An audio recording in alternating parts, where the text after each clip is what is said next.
প্রত্যেকে দরুদে ইব্রাহিম পড়বেন।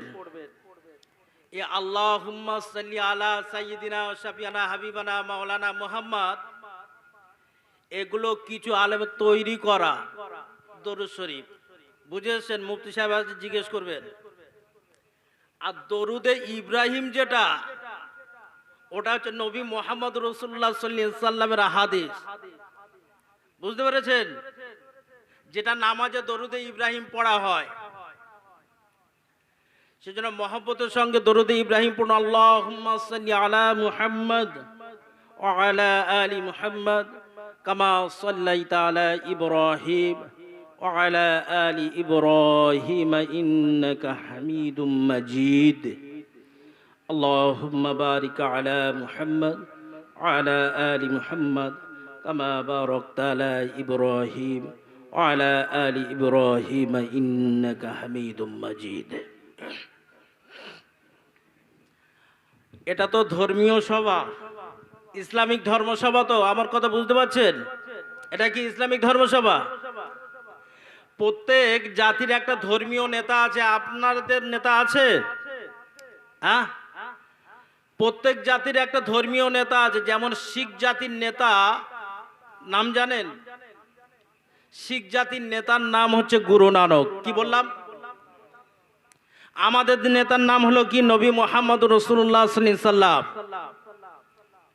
একটা গুরু নানকের যারা শিখ ধর্মাবলম্বী, মাথায় দেখবেন তাদের পাগড়ি, হাতে একটা বালা, পিছনে একটা অস্ত্র থাকে তাদের কাছে। অফিস আদালত যেই জায়গায় যাক না কেন, ওরা ওদের ইউনিফর্ম আজও পর্যন্ত ছাড়েনি। আর শিখ জাতি যতদিন থাকবে ওদের ইউনিফর্ম, ওদের ড্রেসটা ছাড়বে না কোনোদিন। বুঝে আসছে কথা? কিন্তু আমরা যে ইসলামিক ধর্মসভায় বসেছি, এই দেখো মাথায় কারো টুপি নেই, দু চারজনের মাথায় টুপি। এই মনে হয় যেন খেলার মাঠে বসেছে সব। অন্তত মাথায় অন্তত টুপিটা, হেলমেটটার দরকার আছে কি নাই বলুন?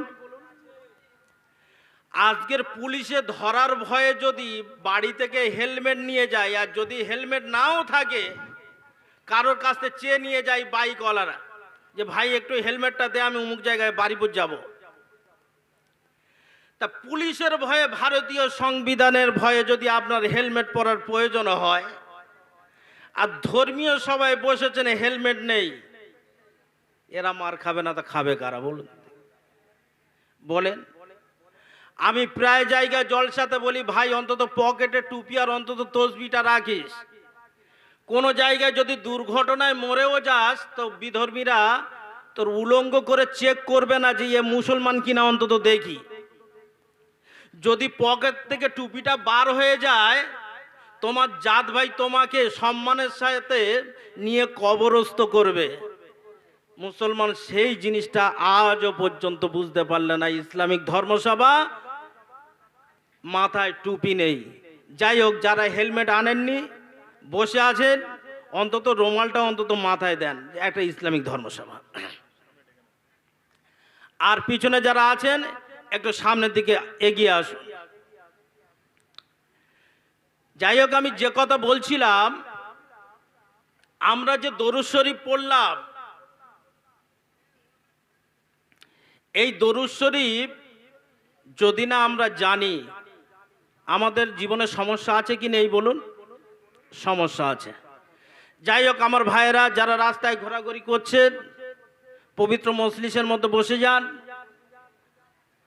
আল্লাহ এবং আল্লাহ রসুলের কথা কিছু আলোচনা হবে।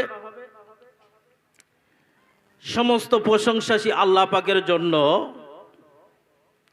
যিনি সৃষ্টিকর্তা, আইনদাতা, বিধানদাতা, যিনি সর্বজ্ঞ, সর্বদ্রষ্টা, সর্বনিয়ন্ত্রণ, যিনি মহামহিম, মহাজ্ঞানী, মহাবিজ্ঞানী, মহাসম্মানী, মহাবিচারক, মহাশাসক, মহামহিয়ান, মহাগরিয়ান, মহাশক্তিবান, মহাসামর্থ্যবান, যিনি মনের বনে, আকাশ ভুবনে, পাতাল গহনে, সবারই শনে, সেই রব্বুল আলামিনের জন্য সাধনা, ভজনা, আরাধনা, উপাসনা, স্তবস্তুতি একমাত্র তাহারই জন্য। জোরে বলুন আলহামদুলিল্লাহ। আর একটু জোরে বলবেন না আলহামদুলিল্লাহ? ঠিক তারপরে জানাই, তাওরাতে যার আগমন বার্তা, জবুরে যিনি শ্রেষ্ঠ সংস্কারক, বেদ পুরাণে যিনি ধর্ম সংস্কারক, ত্রিপিটকে যিনি আকাঙ্ক্ষিত মহামানব, যিনি শেষ নবী হযরত মুহাম্মদ রাসূলুল্লাহ সাল্লাল্লাহু আলাইহি সাল্লাম, তার উপরে বর্ষিত হোক শত সহস্র দরুদ ও সালাম, এবং তার নিষ্ঠাবান অনুসারীদের প্রতি সবাই বলুন সাল্লাল্লাহু আলাইহি ওয়াসাল্লাম। ঠিক তারপরে জানিয়ে রাখি, আজকের এই মহতি জলসার মহান সভাপতি সাহেব মুফতি সাহেবকে আন্তরিক সম্ভ্রম। তারপরে জানিয়ে রাখি, আজকের এই মহতি জলসার কমিটিবৃন্দ এবং আমন্ত্রিত ওলামায়ে কেরাম, আমন্ত্রিত ওলামায়ে কেরাম এবং আশেপাশে যারা আলেম ওলামা আছেন, প্রত্যেককে আমার অন্তরের অন্তরস্থল থেকে আন্তরিক শ্রদ্ধাযুক্ত সম্ভাষণ সালাম। তারপরে জানিয়ে রাখি, মাননীয় বরণীয় স্মরণীয় সম্মানীয় শ্রদ্ধেয় নামাজি সমাজি বাবাজি, জ্ঞানীমান বুদ্ধিমান নবীন ও প্রবীণ, পর্দার অন্তরালে আমার লজ্জাশীল মা ও বোনেরা, যারা এসেছেন, আসছেন, আসবেন, জাতি ধর্ম বর্ণ নির্বিশেষে, প্রত্যেককে জানিয়ে রাখি আমার অন্তরের অন্তরস্থল থেকে আন্তরিক শ্রদ্ধাযুক্ত সম্ভাষণ সালাম। আসসালামু আলাইকুম। এ মনে হয় যেন পিজি হসপিটালে সালাম দিলাম না যেন। সব রুগী বসে আছে নাকি বলেন? Please don't mind for me, কিছু মনে করবেন না। কে আল্লাহ নবী মুহাম্মদ রাসূলুল্লাহ সাল্লাল্লাহু আলাইহি সাল্লাম বলছেন, কেউ যদি সালাম দেয়, সালামের উত্তরটা কি হবে? আসতে হবে না জোরে হবে? বর্তমানে সালামের কোয়ালিটি 3 রকম করেছি আমরা। ক রকম? 3 রকম কোয়ালিটির সালাম তৈরি করেছি। আমি বলবো আর আপনারা একটু মিলিয়ে নেবেন। 1 নম্বর কোয়ালিটির সালাম হলো, দেখবেন আব্দুর রহমান আব্দুল সাত্তারের কাছে টাকা পায়, অনেক দিন হয়ে যাচ্ছে দিচ্ছে না টাকাটা। এখন রাস্তায় দেখা হয়ে গেছে, আব্দুর রহমান আব্দুল সাত্তারকে সালাম দিল, আসসালামু আলাইকুম। এ ঠিক বুঝতে পেরেছে যে আমার টাকার তাগেদা করছে। এ তখন উত্তর না দিয়ে বলছে, ভাই এতদিন লেট হয়েছে, আর 2-4 দিন দেরি কর, আমি খুব তাড়াতাড়ি টাকাটা দিয়ে দেবো। তাহলে এ বলল কি আসসালামু আলাইকুম, আর ও উত্তর না দিয়ে কি বলছে? বলে, ভাই এতদিন ধৈর্য ধরেছি, আর 2-4 দিন ধৈর্য ধর, আমি টাকাটা দিয়ে দেবো। 1 নম্বর কোয়ালিটির সালাম। 2 নম্বর কোয়ালিটির সালাম হচ্ছে, দেখবেন অনেক বাইকওয়ালা আছে, ও চরণের দিকে যাচ্ছে আর এ আসে হোগলার দিকে, এ মাথা নেড়ে দিল, ও মাথা নেড়ে দিল, এদের যেন ব্রেন স্ট্রোক রোগ হয়েছে। 2 নম্বর কোয়ালিটির সালাম হলো। 3 নম্বর কোয়ালিটির সালাম দেখবেন, ও থাকে 10-15 হাত দূরে, ও আর এ থাকে 10-15 হাত আগে। ও হাত তুলে দিল, এও হাত তুলে দিল। কি হলো ও জানে আর ওর আল্লাহ জানে। এ নিজেরাই তৈরি করে ফেলেছে। এ নবীর হাদিসের দিকে খেয়াল করে না। বুঝতে পেরেছেন না? তা আমরা বাবা মুসলমান, আমাদের নামটা আল্লাহ দিল, আর আমরা সেই সালাম, যার উত্তর শুনলে একে অপরের আল্লাহ গোনাহ মাফ করে দেয়, মহব্বত তৈরি করে দেয়, আর আপনারা সালাম দিলাম আমি, উত্তরটা জোরেও আসলো না। যাই হোক, আর একবার সালাম দিয়ে দেখি উত্তরটা দেন দেখি। আসসালামু আলাইকুম। নারাই তাকবীর, আরো জোরে নারাই তাকবীর। আল কোরআনের আলো, আল কোরআনের আলো, আল হাদিসের আলো, শ্রোতাগণ জোরে বলো জিন্দাবাদ। শ্রোতাগণ, বক্তাগণ, আলেমগণ, কবরবাসীগণ, ওই দেখ এ কারবার দেখো, বলে কবরবাসীগণ জিন্দাবাদ। আর ওরা যদি ওই পুরানো কাফন পরে উঠে চলে আসে, আর একজনও থাকবে না এখানে। রাত 12টা বাজে ব্রেক মারতে হবে, বাপ যে কি বলছে বক্তা আমার শুনতে হবে। সবটাই জিন্দাবাদ বলে বলে নিজে বাদ পড়ে যাব, চিন্তা ভাবনা করতে হবে। যাই হোক, আমরা যে দরুদ শরীফ পড়লাম, আমি যে শিখ জাতির নেতার কথা বলছিলাম, ওই শিখ জাতির নেতার নাম হলো গুরু নানক। গুরু নানক তিনি বলছেন, the age of the Veda and Puran is gone, now the Quran is the book to guide the world. Veda পুরাণের যুগ চলে গেছে, দুনিয়াকে প্রতিষ্ঠিত করার জন্য একমাত্র ধর্মগ্রন্থ থাকতে হয় তো আল্লাহর কোরআন। জোরে বলবেন না সুবহানাল্লাহ? আর একটু জোরে বলুন সুবহানাল্লাহ। যত বড় মাওলানা হোক না কেন, মুফতি হোক না কেন, গৌস হোক না কেন, কুতুব হোক না কেন, গুরু নানক কি বলছেন, যদি নবী মোহাম্মদ রসুল্লাহ সাল্লামের উপরে দরুদ শরীফ না পড়ে সে জান্নাতে পৌঁছাতে পারবে না। ঠিক বললেন না ভুল বললো? গুরু নানক বলেন, মাওলানা, মুফতি, পীর, শায়ক, কুতুব will you untold benefit of the saint দরুদ অ্যান্ড হোলি প্রফেট হযরত মুহাম্মদ রাসূলুল্লাহ সাল্লাল্লাহু আলাইহি সাল্লাম বলে, যত বড় আলেম ওলামা হোক না কেন, যদি নবী মুহাম্মদ রাসূলুল্লাহ সাল্লাল্লাহু আলাইহি সাল্লামের উপরে দরুদ শরীফ না পড়ে, আমি গুরু নানক বললাম জান্নাতে পৌঁছাতে পারবে না।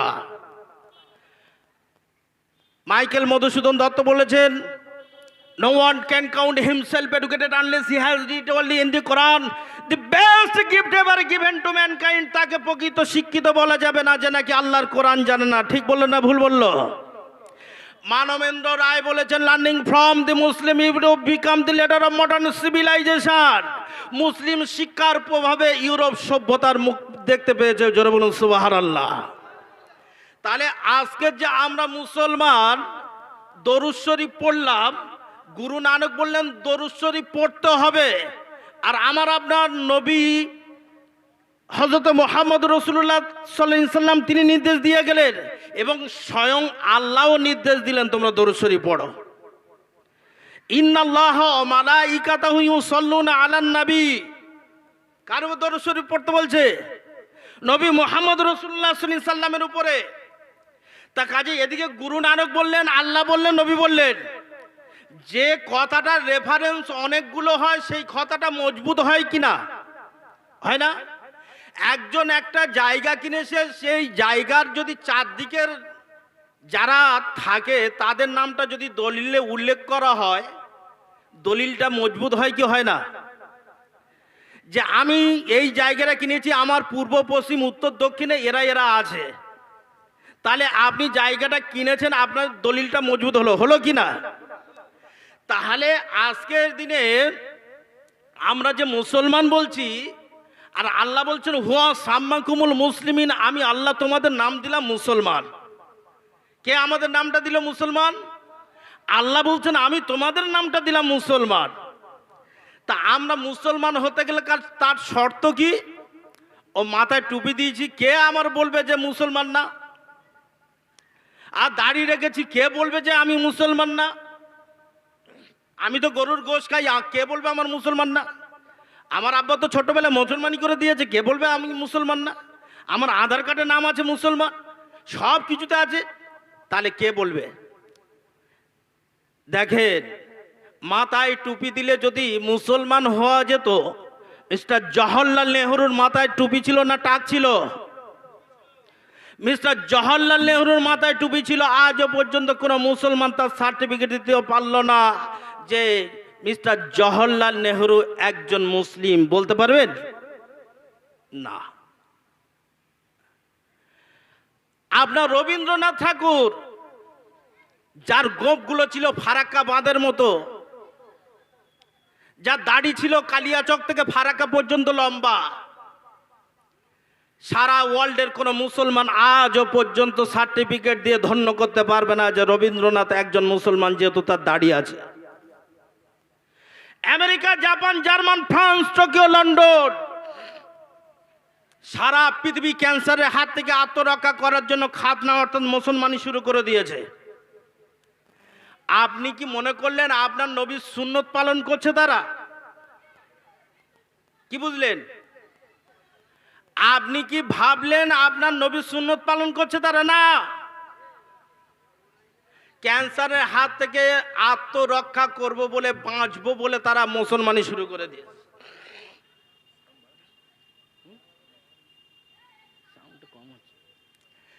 তাহলে ক্যান্সারের হাত থেকে আত্মরক্ষা করার জন্য তারা মুসলমানি শুরু করে দিয়েছে। আপনি তাদেরকে সার্টিফিকেট দিয়ে ধন্য করতে পারবেন না। আমাদের কাছে যেটা খাদ্য, অন্য জাতির কাছে সেটা দেবতা। সহজে বুঝে আসছে? কি বলেন? কি বুঝেছেন বলেন? আমাদের কাছে যেটা খাদ্য অন্য জাতির কাছে হচ্ছে সেটা দেবতা। ওই খাদ্যটা অনেক বিধর্মীরাও খায়, আপনি তাকে সার্টিফিকেট দিয়ে ধন্য করতে পারবেন না যে তারা মুসলমান হয়ে গেছে। তাহলে মুসলমান হতে গেলে সর্বপ্রথম আপনার দুটো জিনিসের দিকে খেয়াল রাখতে হবে। কটা জিনিস? দুটো। আসেন এইবার হাদিসের কথা বলি। আল্লাহ নবী বলেন, তারাকতু ফীকুম আমরাইনি লান তাজিল্লু মা তামাসসাকতুম বিহিমা কিতাবাল্লাহি ওয়া সুন্নাতা রাসূলিহি। আল্লাহর নবী বলেন, আমি তোমাদের কাছে দুটো জিনিস রেখে গেলাম। একটা হলো কিতাবুল্লাহ, অপরটি হলো সুন্নাতা রাসূলিহি, নবীর আদর্শ। এই দুটো জিনিস মেনে যদি মুসলমান চলো, কোনো দিনের জন্য তোমরা দুর্ঘটনায় পড়বে না। কটা জিনিসের কথা বললো? দুটো। একটা হলো কিতাবুল্লাহ, আল্লাহর তরফ থেকে যে কোরআন মাজিদ এসেছে। অপরটি হলো সুন্নাত রাসূলিহি, নবীর আদর্শ। আবার মুসলমান ভাইয়েরা, এই আল্লাহর নবী মুহাম্মদ রাসূলুল্লাহ সাল্লাল্লাহু আলাইহি সাল্লামের উপরে যে কোরআন মাজিদ নাজিল হয়েছিল, পৃথিবীতে যত নবী এসেছে প্রত্যেক নবীর এক একটা মুজিজা কারামতি ছিল। তারা যখন ইন্তেকাল করেছেন তাদের মুজিজার কারামতিগুলো কবরে নিয়ে চলে গেছে। যেমন হযরতে মুসা আলাইহিস সালামের লাঠি, মুসা আলাইহিস সালাম পৃথিবী ছেড়ে চলে গেলেন। তার লাঠিটা কি হতো আপনারা জানেন? লাঠিটা সাপ হতো। একদিন একটা জাদুকর মুসা আলাইহিস সালামের সামনে উপস্থিত, বাঘ সিংহ তার জাদুর দ্বারা তৈরি করে ফেলেছে। মুসা আলাইহিস সালাম তখন আল্লাহর কাছে বলছে, আল্লাহ কি করব? আল্লাহ বলছে, তোমার হাতে যে লাঠিটা আছে ওই লাঠিটা ছুঁড়ে দাও। মুসা আলাইহিস সালাম বলছে, আল্লাহ কি হবে এটা? তা বলে, কি হবে একটু পরে দেখতে পাবে, তুমি লাঠিটা ছুঁড়ে দাও। তার লাঠিটা যখন ছুঁড়ে দিয়েছে বিশাল একটা সাপ হয়ে গেছে। মুসা আলাইহিস সালাম আল্লাহকে বলছে, আল্লাহ এই যন্ত্র নিয়ে আমি ঘুরে বেড়াচ্ছি, আল্লাহ হ্যাঁ কি অবস্থা। তা আল্লাহ বলছে, এইবারে নাস্তা করে নিতে বলো বাঘ সিংহকে। তো এই লাঠি মার্কা সাপ হাঁ করেছে, সব বাঘ সিংহগুলো খেয়ে ফেলেছে। তা আল্লাহ বলছে, মুসা এইবারে শান্তিতে। বলে, হ্যাঁ আল্লাহ। তা বলে, তোমার লাঠিটা এইবারে ধরো। বলে, আল্লাহ ভয় লাগছে। বলে, ওই যন্ত্র কি করে ধরবো? তা আল্লাহ বলে, ধরো, কোনো অসুবিধা হবে না। তা আবার ওই সাপটাকে যখন ধরে আবার লাঠি হয়ে গেল। এখন তার উম্মতেরা যদি ওই লাঠিটা নিয়ে হাজারবার মাটিতে আছাড় মেরে বলে, তুই একটাবার কেউটো সাপ হ, ও সারা দিন যদি লাঠি নিয়ে আছাড় মারে, ওর কানা সাপও হবে না। আল্লাহর কসম করে বলছি, হবে? ও কানা সাপও পর্যন্ত হবে না। নবী চলে গেছে, তার মুজিজাটাও নিয়ে চলে গেছে। হযরত সুলাইমান আলাইহিস সালামের মুজিজা কি ছিল? বিনা ইঞ্জিনে বিনা মেশিনে 1 মাসের রাস্তা অতিক্রম করতো তক্তার উপরে বসে, আল্লাহর হুকুমে। পানির ক্ষমতা ছিল না, তক্তা ডুবিয়ে দেবে। তা সুলাইমান আলাইহিস সালাম চলে গেল। তার উম্মত যদি বলে, আমাদের নবী তো 1 মাসের রাস্তা যেত, তুই অন্তত 1 ঘন্টার রাস্তা যাও, তো ও শিওর ডুবে মরবে। ডুবে মরবে কি না? ও শিওর ডুবে মরবে। ঈসা আলাইহিস সালামের মুজিজা কি ছিল? অন্ধ ব্যক্তিদের চোখের উপরে হাত বুলিয়ে দিলে তারা আবার দৃষ্টিশক্তি ফিরে পেত। তার উম্মতেরা যদি অন্ধ ব্যক্তিদের চোখের উপর হাত বোলায়, যেটা ভালো আছে সেটা আরো খারাপ হয়ে যাবে, ও আর ভালো হবে না। নবী চলে গেছে, তার মুজিজাটাও নিয়ে চলে গেছে। দাউদ আলাইহিস সালাম যখন জবুর তেলাওয়াত করতেন, আকাশের পাখিরা ওড়া বন্ধ করে দিয়ে জবুর তেলাওয়াত শুনতো। তাদের নবী চলে গেল, আর জবুর তেলাওয়াত যদি এখন করে আর আকাশের পাখিরা সময় নষ্ট করে আর জবুর তেলাওয়াত আর শুনবে না। কিন্তু আমার আপনার নবী হযরত মুহাম্মদুর রাসূলুল্লাহ সাল্লাল্লাহু আলাইহি সাল্লামের উপরে যে কোরআন মাজিদ নাজিল হলো, সেটা আমাদের কল্যাণের জন্য, আমাদের উপকারের জন্য, বিশ্ববাসীর কল্যাণের জন্য। নবী চলে গেলেন কিন্তু আমাদের কল্যাণের জন্য। কোরআন মাজিদ কিয়ামত পর্যন্ত এবং হাদিস শরীফে কিয়ামত পর্যন্ত অবিচল থাকবে, যার কোনো রকম ভুল হবে না। হবে? ওই কোরআন মাজিদ এখানে যা আছে আমেরিকায় তাই আছে, জার্মানে তাই আছে, ফারাক্কাতে তাই আছে, লন্ডনে তাই আছে। পৃথিবীর এক প্রান্তর থেকে অপর প্রান্তর পর্যন্ত যে জায়গায় যাও না কেন, আল্লাহর কোরআন মাজিদ 30 পারা, যার 32 পারায় খুঁজে পাওয়া যাবে না। পাওয়া যাবে?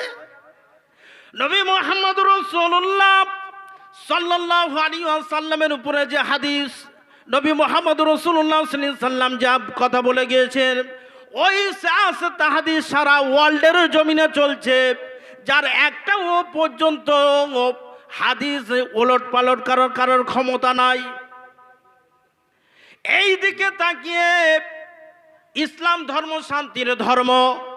ইসলাম means peace of resignation. Technically, when applied to religious, it means complete resignation to Allah. ইসলাম ধর্ম শান্তির ধর্ম কেমন করে দেখেন।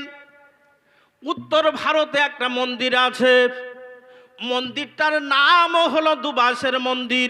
কি মন্দির বললাম? দুবাসের মন্দির। এই দুবাসের মন্দিরের প্রাক্তন পূজারী যিনি, যার নাম হলো ডক্টর শিব শক্তিশ্বর মহারাজ উদাসেন। কি বললাম? ডক্টর শিব শক্তিশ্বর মহারাজ উদাসেন।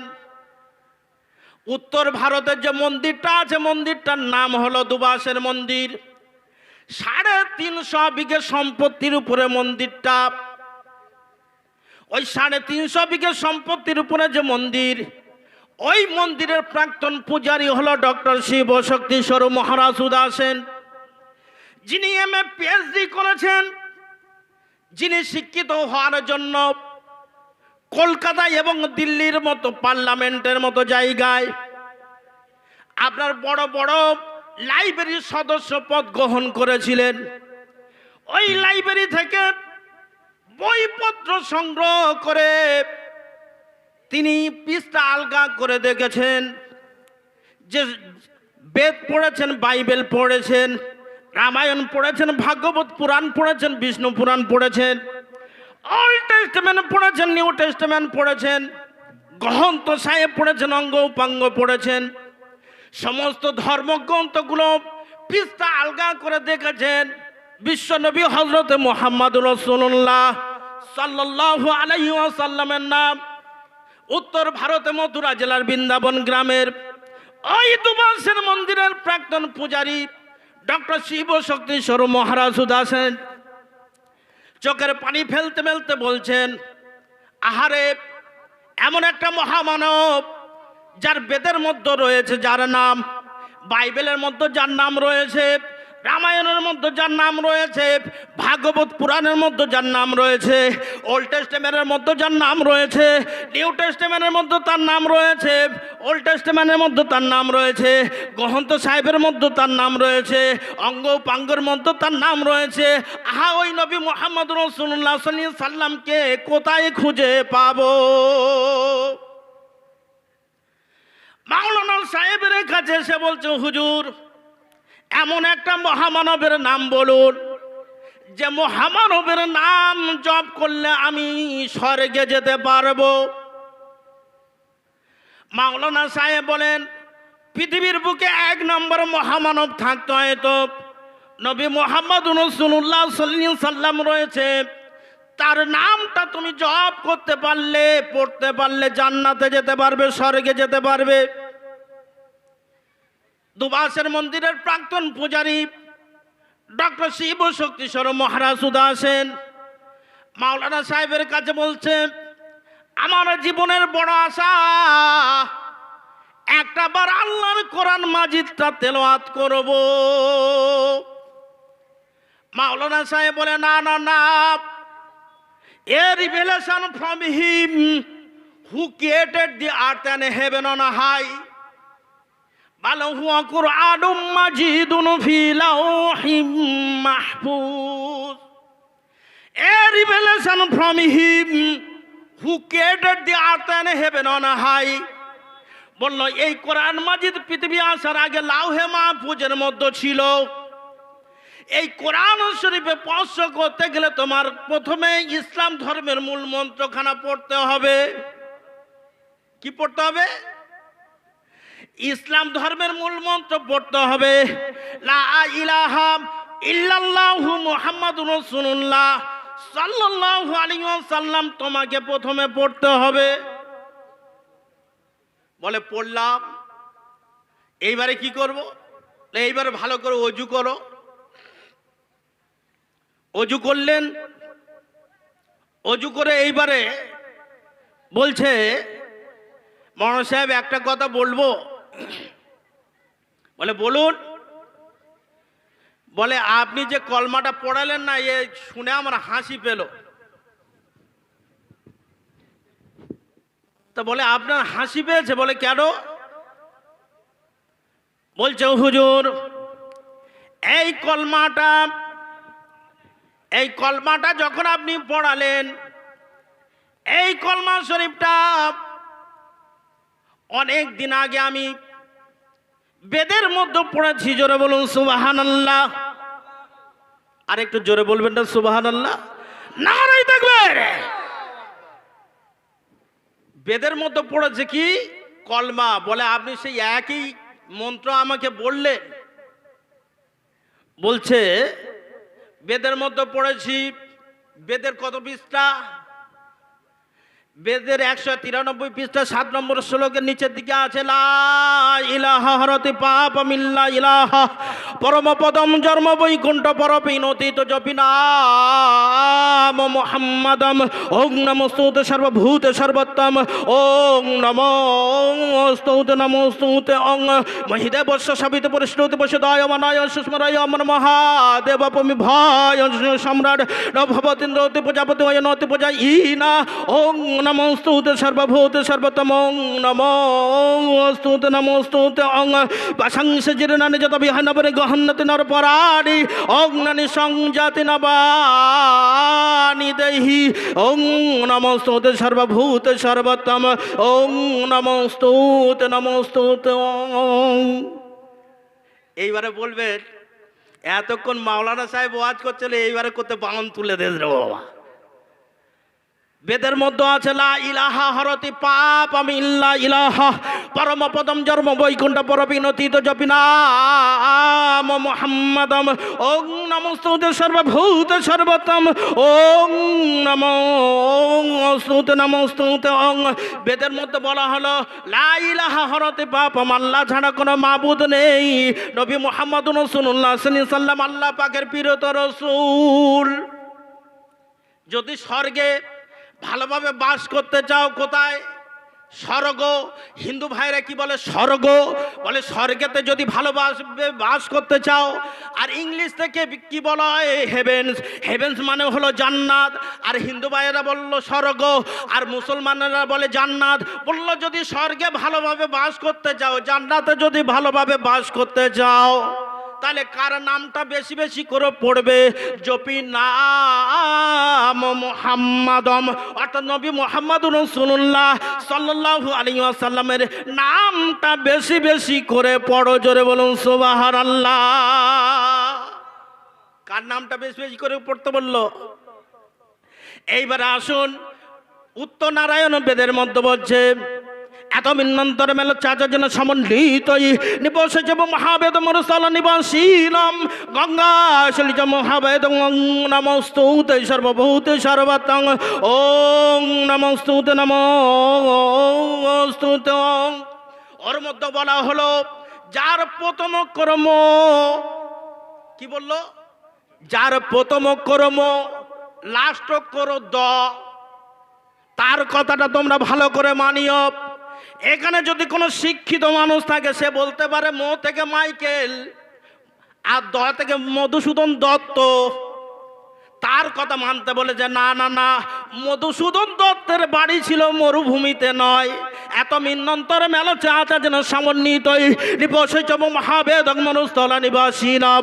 মরুস্থলে তো মধুসূদন দত্তের বাড়ি ছিল না, তাহলে মো থেকে মোহাম্মদুর রাসূলুল্লাহ সাল্লাল্লাহু আলাইহি সাল্লাম, মো থেকে মোহাম্মদ আর দ থেকে মোহাম্মদুর রাসূলুল্লাহ সাল্লাল্লাহু আলাইহি সাল্লাম, তাহলে মোহাম্মদ প্রথম অক্ষর মো, লাস্ট অক্ষর দ, অর্থাৎ মোহাম্মদুর রাসূলুল্লাহ সাল্লাল্লাহু আলাইহি ওয়াসাল্লামকে তোমরা ভালো করে মানিও। জোরে বলুন সুবহানাল্লাহ।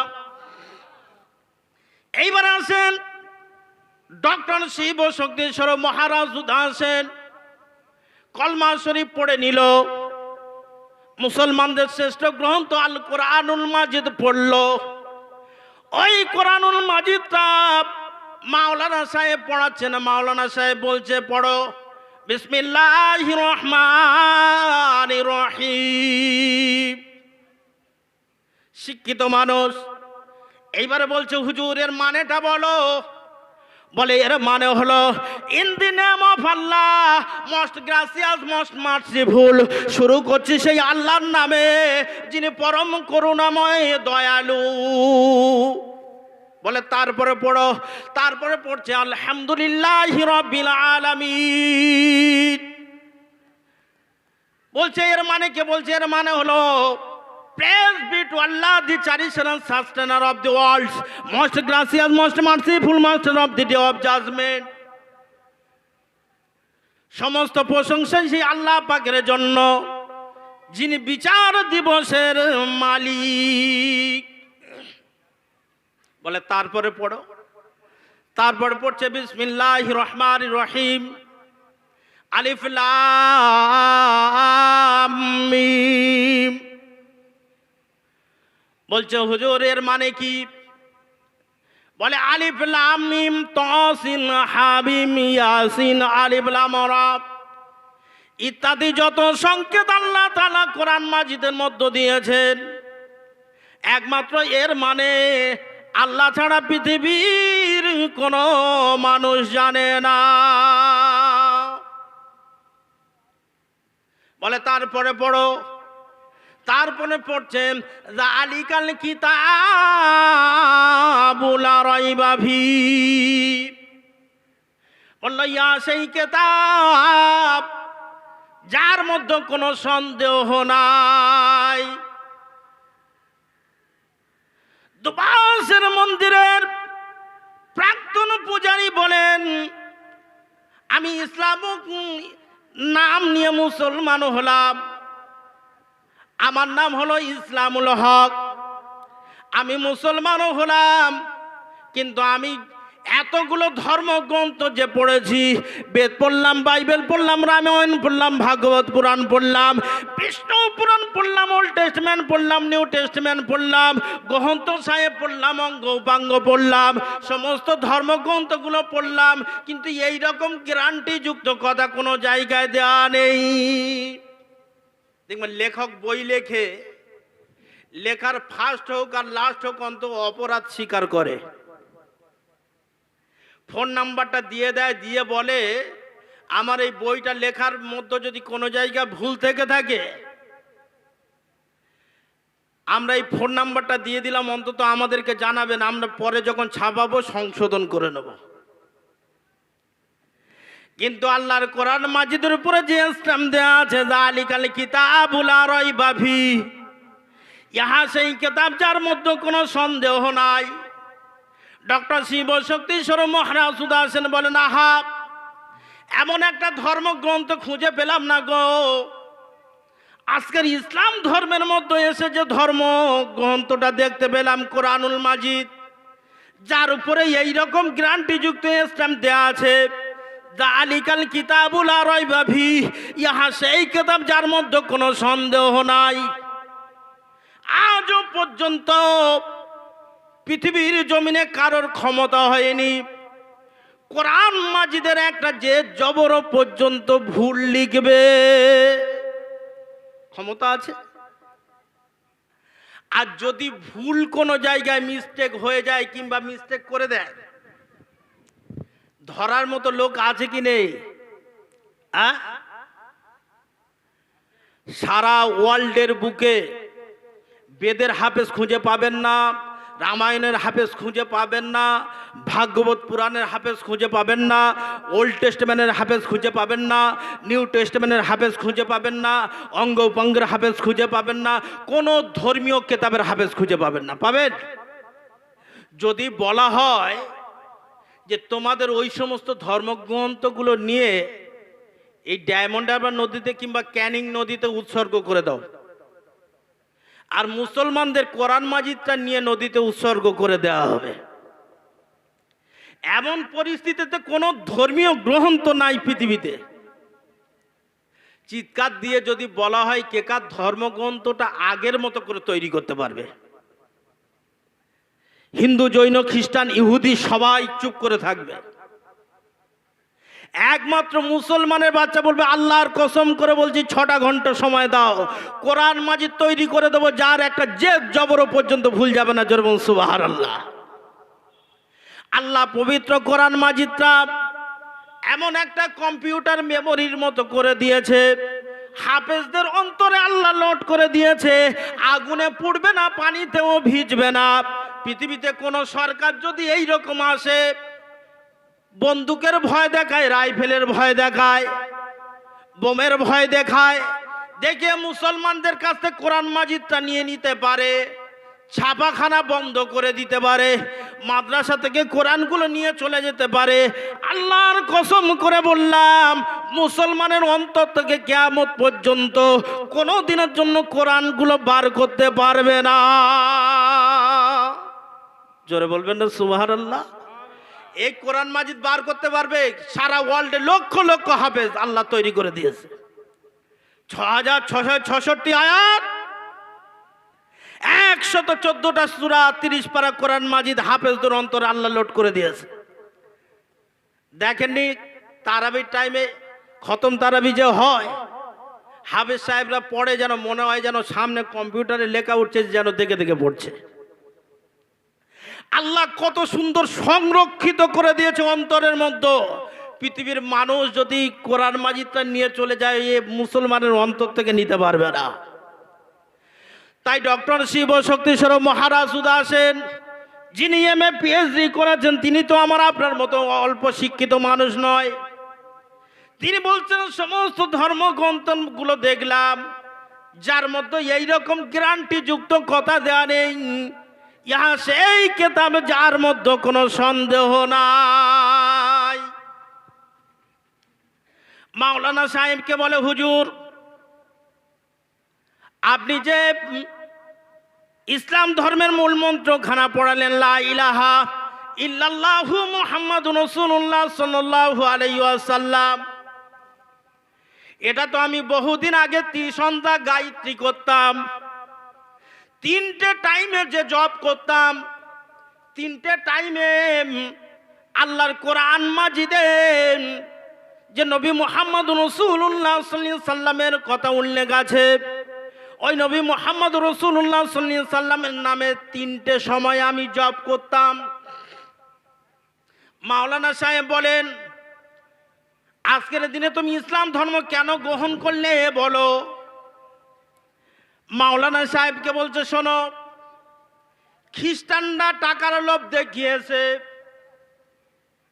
সুন্দর নারীর লোভ দেখিয়েছে, টাকার লোভ দেখিয়েছে, কিন্তু ইসলাম ধর্মটা টাকার লোভ দেখায়নি।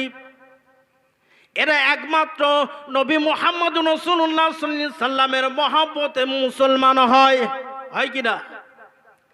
ইসলাম ধর্মটা ভালো বুঝেছে। পৃথিবীতে যত মুসলমান হয়েছে দেখবেন, নব মুসলিম যারা, এরা অল্প শিক্ষিত মানুষ নয়, এরা হাই এডুকেটেড মানুষ। কেন? এদের যাচাই বাছাই করার ক্ষমতা রয়েছে, সেই জন্য ইসলাম ধর্মটা এরা বাছাই করতে পেরেছে। তো বাছাই করতে পারত? তাই ডক্টর শিব শক্তিশ্বর মহারাজ উদাসেন ইসলামিক নাম নিয়ে মুসলমান হলেন যিনি, তিনি বলছেন আমি মুসলমান হয়েছি 2টো কারণে। কটা কারণে? বলে 2টো কারণে। মাওলানা সাহেব বলছেন কি? বলে, আহা ইসলাম ধর্ম কি শান্তির ধর্ম গো? পৃথিবীতে যত কনফারেন্স হয়, পৃথিবীতে যত সভা হয়, মুখ্যমন্ত্রী আসে, প্রধানমন্ত্রী আসে, বলতে পারবে যে যেই পার্টি করুক না কেন, তাদের সেই নেতা মুখ্যমন্ত্রী কিংবা প্রধানমন্ত্রী যদি আসে, এ গিয়ে যদি বলে আমি মুখ্যমন্ত্রীকে ভালোবাসি কিংবা প্রধানমন্ত্রীকে ভালোবাসি, একটাবার উনি যে স্টেজে বসেছে একটাবার একটু দেখা করে আসবো ওনার সাথে, প্রশাসন বাধা দেবে কিনা? বাধা দেবে না? বাধা দেবে। কেন বাধা দেবে? যে তুমি ওখানে যেতে পারবে না, তুমি হাজার তার দল করো কিন্তু স্টেজে তুমি উঠতে পারবে না। কিন্তু ইসলাম ধর্ম এমন একটা ধর্ম যে ধর্মের মধ্যে এই রকম কোনো ভেদাভেদ নেই। পাকিস্তানের প্রাক্তন প্রধানমন্ত্রী যদি আপনার গ্রামে আসে, মগরাহাট থানার ওসি আপনাদেরকে ফোন করে বলতে পারবে না যে পাকিস্তানের প্রাক্তন প্রধানমন্ত্রী আপনাদের গ্রামে বেড়াতে আসবে, আপনাদের মসজিদে নামাজ আদায় করবে। ওই মসজিদের মাঝখান থেকে, যেহেতু প্রধানমন্ত্রী নামাজ আদায় করবে, মসজিদের মাঝখান থেকে একটা দেয়াল তুলে দাও, বলতে পারবে? বললেও কেউ শুনবে? মসজিদে যখন নামাজ আদায় করা হয়, আমরা প্রত্যেকে আল্লাহর গোলাম। প্রত্যেকে আল্লাহর গোলাম কিনা? প্রত্যেকেই আল্লাহর গোলাম। পাকিস্তানের প্রাক্তন প্রধানমন্ত্রী মোশাররফ আপনাদের গ্রামে চলে আসলো। আপনাদের গ্রামের কলিমউদ্দিন সলিমউদ্দিন সব থেকে গরিব মানুষ, ওই প্রধানমন্ত্রীর পাশে গিয়ে নামাজে দাঁড়িয়ে গেছে, আল্লাহু আকবার, আল্লাহ ইজ এ গ্রেট বলে। ওই প্রধানমন্ত্রীর বাবার ক্ষমতা নাই যে বলে বেটা সলিমউদ্দিন এখান থেকে সরে যা, আমি প্রধানমন্ত্রী, আমার পাশে তো দাঁড়ানোর ক্ষমতা নাই, বলতে পারবে? নামাজ পড়তে পড়তে ওই প্রধানমন্ত্রীর পাও গিয়ে যদি লাগে, ওই সলিমউদ্দিনের পা গিয়ে যদি প্রধানমন্ত্রীর গায়ে লাগে, ওই প্রধানমন্ত্রীর বাবার ক্ষমতা নাই যে বলে বেটা সলিমউদ্দিন তোর পা কেন আমার গায়ে লাগলো, মানব অধিকার কমিশনের কাছে তোর বিরুদ্ধে মামলা দায়ের করব, বলতে পারবে? পারবে না। এর নাম হলো ইসলাম ধর্ম। ইসলাম মিনস পিস অফ রিসিগনেশন। ইসলাম হলো শান্তির ধর্ম। জোরে বলুন সুবহানাল্লাহ।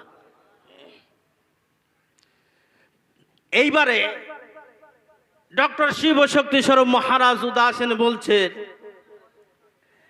যে আমি এই জন্য মুসলমান হলাম, দেখলাম যে ইসলাম ধর্ম কত একটা শান্তির ধর্ম, যে গরিবের পাশে ধনী দাঁড়াতে পারে, ধনীর পাশে গরিব দাঁড়াতে পারে, এখানে কোনো ভেদাভেদ নাই। জোরে বলুন সুবহানাল্লাহ। আর একটা কারণ হলো, 2 নম্বর কারণ হলো, এই কারণে আমি মুসলমান হয়েছি। কারণটাও হলো আমেরিকার মুসলমানেরা ইংলিশে কথা বলে, তামিলনাড়ুর মুসলমানেরা তামিলি ভাষায় কথা বলে, বিহারের মুসলমানেরা উর্দুতে কথা বলে, আপনার লন্ডনের মুসলমানেরা ইংলিশে কথা বলে, সারা ওয়ার্ল্ডে যত জাতি রয়েছে তারা তাদের ভাষায় কথা বলে। কাশ্মীরের মুসলমানেরা তারা তাদের ভাষায় কথা বলে। ঠান্ডার সময় ওরা যে কম্বল বিক্রি করতে আসে, শাল বিক্রি করতে আসে, ওরা যদি মনে করে ওদের ভাষা দিয়ে ওরা এখানে কথা বলবে, ওদের শাল কেউ কিনবে? ওদের ভাষা না বুঝতে পারলে তা কিনবেন কোত্থেকে? কিন্তু আমেরিকার মুসলমান, জাপানের মুসলমান, টোকিওর মুসলমান, গুজরাটের মুসলমান, তামিলনাড়ুর মুসলমান, যার ভাষাটা একটু আগে আপনি বুঝতে পারছিলেন না, উনি যখন মসজিদে ঢুকলো, আল্লাহু আকবার বলে যখন আজান শুরু হয়ে গেল, আমেরিকার মুসলমানেরা মসজিদে ঢুকলো, যার ইংলিশ ভাষাটা একটু আগে বুঝতে পারছিলেন না। তামিলনাড়ুর মুসলমান যার কথাটা একটু আগে বুঝতে পারছিলেন না।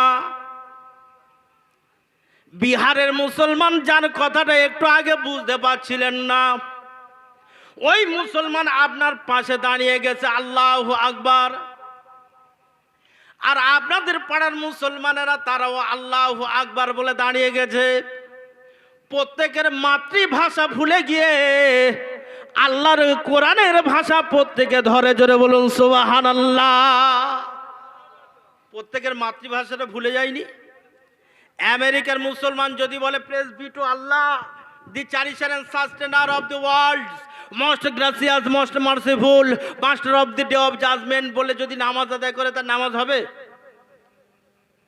তামিলনাড়ুর মুসলমানেরা তারা তাদের ভাষায় কথা বলে নামাজ হবে? তাই প্রত্যেকের মাতৃভাষা ভুলে গিয়ে আল্লাহু আকবার, আলহামদুলিল্লাহি রাব্বিল আলামিন, সমস্ত প্রশংসা একমাত্র আল্লাহর জন্য। তামিলনাড়ুর মুসলমান বলল আল্লাহু আকবার, আলহামদুলিল্লাহি রাব্বিল আলামিন, সমস্ত প্রশংসা একমাত্র আল্লাহর জন্য। আপনি বাঙালি মুসলমান, আপনিও বললেন আল্লাহু আকবার, আলহামদুলিল্লাহি রাব্বিল আলামিন, সমস্ত প্রশংসা আল্লাহর জন্য। তাহলে একটা দেশের মুসলমান অপর দেশের মুসলমানের সাথে মিল আছে কি নেই? মিললে একে অপরের প্রতি কত সুন্দর মিল মহব্বত দেখেন। সারা ওয়ার্ল্ডে একই নিয়ম। বলে এই দুটো জিনিসের উপরে দিকে তাকিয়ে আমি দুবাসের মন্দিরের প্রাক্তন পূজারী ডক্টর শিব শক্তি স্বরূপ মহারাজ উদাসেন, আমি ইসলামুল হক নাম নিয়ে মুসলমানও হয়ে গিয়েছি। তখন অটল বিহারী বাজপেয়ী ফোন করে জিজ্ঞাসা করেছিলেন, ও ডক্টর শিব শক্তি স্বরূপ মহারাজ উদাসেন, তুমি কেন ইসলাম ধর্ম গ্রহণ করেছ? বলে আমি একমাত্র ইসলাম ধর্মের মধ্যে যে শান্তি পেয়েছি, এই শান্তি অন্য কোন ধর্মের মধ্যে পাইনি। জোরে বলুন সুবহানাল্লাহ। যে এত শান্তি অন্য কোন ধর্মের মধ্যে পাইনি। তাই আমার ভাইয়েরা, বলার উদ্দেশ্য হলো আজকের আমার আপনাকে সচেতন হতে হবে, ভালো শিক্ষায় শিক্ষিত হতে হবে, সন্তানদেরকে সুন্দর শিক্ষা দিতে হবে। তাহলে দেখবেন আমার আপনার সন্তানেরা তারা সুন্দর তৈরি হবে। আর যদি তাদেরকে সুন্দর না শিক্ষা দেওয়া হয়, তাহলে ওই সন্তানেরা উল্টো লাইনে যাবে, শয়তানি রাস্তায়। ভালো রাস্তায় যদি পরিচালিত না করেন তো সন্তান শয়তানি রাস্তায় যাবে, যাবে কিনা? শয়তানি রাস্তায় যাবে। তাহলে আল্লাহ নবী মুহাম্মদ রাসূলুল্লাহ সাল্লাল্লাহু আলাইহি ওয়াসাল্লাম বললেন, তালাবুল ইলমি ফারিদাতুন আলা কুল্লি মুসলিমিন ওয়া মুসলিমাত, to seek the knowledge of Islam is compulsory for each Muslim man and woman. প্রত্যেক মুসলমান নরনারীকে জ্ঞান অর্জন করা ফরজ, অবশ্যই তাকে শিখতে হবে। তাই আমাদের সন্তানদেরকে কি শিক্ষা দিয়েছি? আমার ভাইরা যারা পিছনে আছেন একটু সামনের দিকে আসুন না, জ্ঞানী মানুষ ইঙ্গিতে বোঝে। আপনি একটু সামনে আসুন, আর ওয়াজের মজলিসে গল্প গুজবটা একটু বন্ধ করেন। সামনে আসুন, এই পাশে যারা আছে উঠে সামনে চলে যাও, যাও সামনে উঠে যাও, সামনে পাশ থেকে কথা বলো না, যাও। আর যদি না ভালো লাগে, কষ্ট লাগে, যাও ফ্রি ফায়ার খেলো, যাও। জীবনটা তো নষ্ট করেছো, যাও ফ্রি ফায়ার খেলো, মারো মারো, ধরো ধরো করো খালি। এদের জ্বালায় একদিক থেকে উপকার হয়েছে, বুঝতে পেরেছেন? চোর ডাকাতার নেই। গাছতলায় বাঁশতলায় বসে যদি সবসময় বলে মার মানুষ ধর ধর ধর ধর করে, তারা মনে করবে যে এই আমাদের দেখতে পেয়েছে মনে হয়। এই যারা ফ্রি ফায়ার সারা রাত খেলছে, আর সকালবেলায় চোখ একদম মদ খদ্দের মতো লাল টকটকে করে নিয়ে উঠছে। কটার সময়? রাত 12টা থেকে ভোর 4টে পর্যন্ত খেলা শুরু করেছে। মা বলে ভাত খা, বলে আমি খাবো না। আর বেলা 12টার সময় উঠে আবার শুরু করেছে। এতে কি হবে? পড়াশোনা ঠিক মতো নেই, পড়াশোনা সব উঠেই গেছে, ভালো শিক্ষায় শিক্ষিত হচ্ছে না, বাপ মার কথা শোনে না, গার্জেনের কথা শোনে না। কি হবে এই সমস্ত ছেলেদের? আল্লাহ কবুল করুক, জোরে বলুন আমিন। যাই হোক আমার ভাইয়েরা, সন্তানদেরকে সুন্দর শিক্ষা শিক্ষিত করতে হবে। সন্তানদেরকে আমরা কি শিক্ষা দিয়েছি জানেন? সন্তানদেরকে শিক্ষা দিয়েছি অতে অজগরটি আসছে তেড়ে। শিক্ষা দিয়েছি কিনা? এই একটু হাতেও বলেন শিক্ষা দিয়েছি কিনা? অতে অজগরটি আসছে তেড়ে, আতে আমটি আমি খাবো পেড়ে, আর হর্ষয়ে ইঁদুর ছানা ভয়ে ওরে।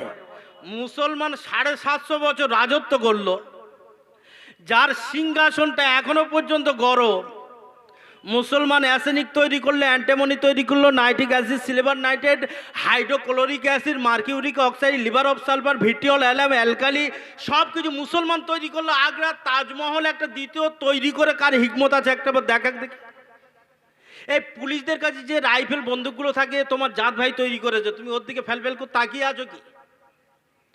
তোমার জাত ভাই তৈরি করে ওদের ঘাড়ে তুলে দিয়েছে। রেশন কার্ডের আবিষ্কার কে করেছে? হযরত ওমর ফারুক রাদিয়াল্লাহু তাআলা আনহু। আপনি কার দিকে তাকিয়ে রেখেছেন? সরকার অনুসরণ করেছে কার দিকে? তাহলে মুসলমান তুমি এত কিছু আবিষ্কার করে তুমি আজকে চুপ করে আছো। মুসলমান তুমি বাঘের বাচ্চা, ছাগলের বাচ্চা না। একটা বাঘের বাচ্চা ছোট্টবেলায় ছাগলের পালে ঢুকে পড়েছে। তা ছাগল তখন বুঝতে পেরেছে এ আমার দলের সর্বনাশ করবে। তা ছাগল বলে তুই দূরে সরে যা। বলে না রে, আমি তো তোর জাত ভাই। বলে যদি তোর আমার জাত ভাই হবি তাহলে তোর দেখতে ওরকম কেন? বাঘ তখন বলছে আমার দেখতে এরকম, আমি ওয়েদার খারাপে হয়েছিলাম। বলে যখন খুব প্রচুর ঝড় বৃষ্টি হয়, আকাশ অন্ধকার হয়েছিল, ওয়েদার খারাপের ভাই এরকম হয়ে গেছি, আমি অরিজিনাল তোর জাত ভাই। তা বলে আমার জাত ভাই? তা তবু ছাগল সবসময় একটু সাবধানে থাকে। আর এ কি করে, এর স্বভাব তো খারাপ, এর গোশ খাওয়ার স্বভাব। এ কি করে মাঝে মাঝে ছাগলের চুমো খেতে যায়, মানে টেস্টটা বুঝতে যায়। ছাগল বলে কি করছিস? বলে একে অপরের প্রতি মহব্বত হবে। ছাগল তখন বুঝতে পেরেছে একে অপরের প্রতি মহব্বত নয় রে, একদিন তোর পেটের ভিতরে আমার শরীরটা চলে যাবে। একদিন বড় বাঘ দূর থেকে দেখে বলছে হায় রে কি সর্বনাশ, আমি রয়্যাল বেঙ্গল টাইগার সুন্দর বনের মধ্যে থাকি, আমার দেখে সবাই ভয় করে, আমাকে সবাই সম্মান করে। আমার জাত ভাই আজকের ছাগলের দলের ভিতরে কেন ঢুকে রয়েছে? দূর থেকে বড় বাঘটা ছোট বাঘকে বলছে ভাই রে, আর থাকিস না ছাগলের পালে, একটা বার ছাগলের পাল থেকে বার হয়ে চলে আয়। তুই তো আমার জাত ভাই, তোর মান সম্মানটা কেন ধুলোর সাথে মিশিয়ে দিচ্ছিস? ওই ছাগলের পালের ভিতর থেকে বাঘের বাচ্চাটা বলে না রে ভাই না, আমি তো এর জাত ভাই। বলে আয় পুকুর পাড়ে আয়। কে কে বলছে? বড় বাঘটা বলছে পুকুরের দিকে আয়। আল্লাহ পুকুরের পানি কত সুন্দর, এক একটা পুকুরের পানি কাঁচের মতো করে দিয়েছেন। বাঘ বলছে চলে আয়, একবার তুই তোর মুখটা আল্লাহ যে পানি দিয়েছেন ওই কাঁচের মতো একটা বার তুই তোর মুখটা দেখ, একবার ছাগলের মুখটা দেখ। তোর মুখের সাথে যদি ছাগলের মুখটা মিল হয়ে যায় তাহলে মনে করবি তুই ছাগলের বাচ্চা।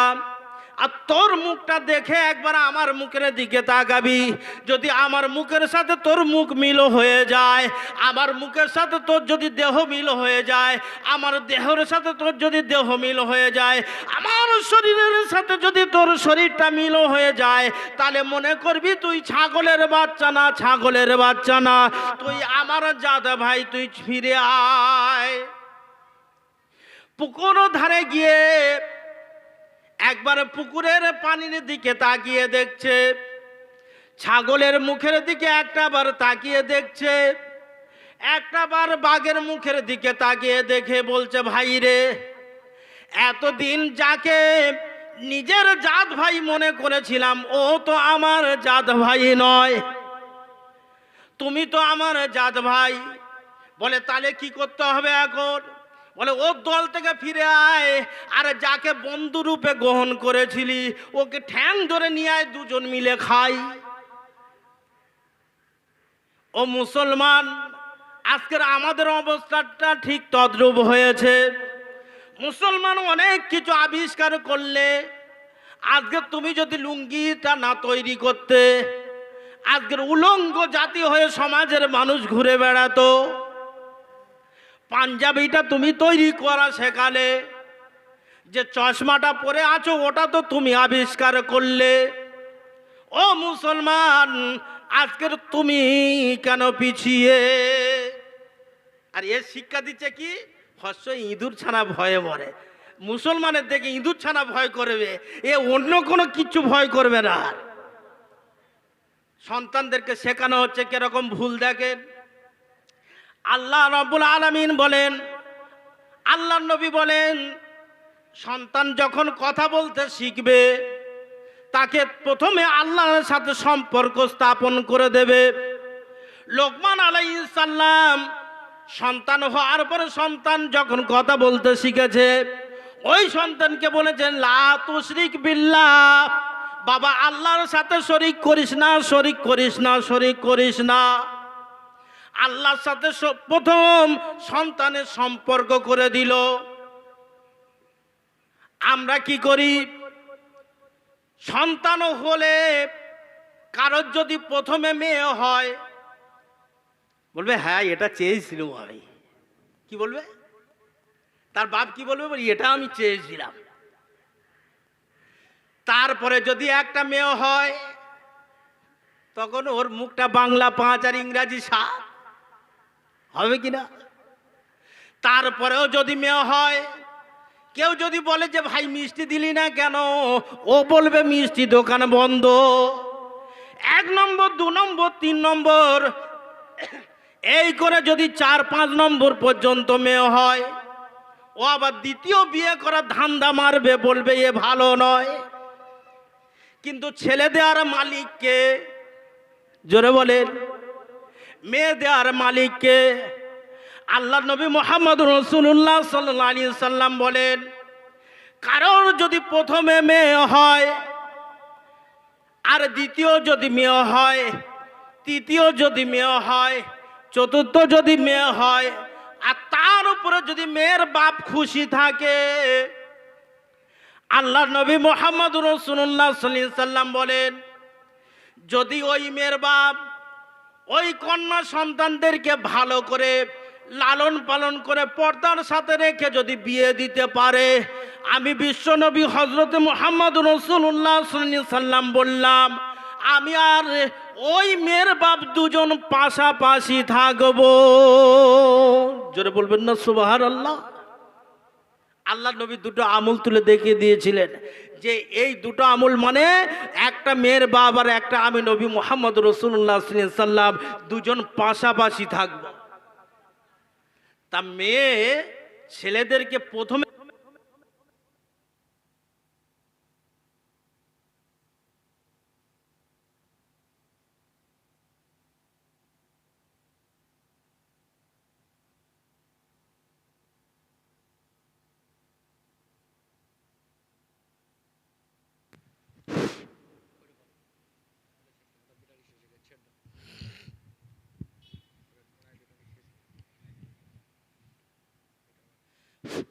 তাহলে আল্লাহ নবী মুহাম্মদ রাসূলুল্লাহ সাল্লাল্লাহু আলাইহি ওয়াসাল্লাম কি বললেন? আল্লাহ নবী মুহাম্মদ রাসূলুল্লাহ সাল্লাল্লাহু আলাইহি ওয়াসাল্লাম বললেন, ওই মেয়ের বাপ আর আমি নবী মুহাম্মদ রাসূলুল্লাহ সাল্লাল্লাহু আলাইহি ওয়াসাল্লাম দুজন পাশাপাশি থাকব। এইবারে সন্তানদেরকে, কন্যা সন্তান হোক আর কিংবা ছেলে হোক, দুজনকে, কোনটা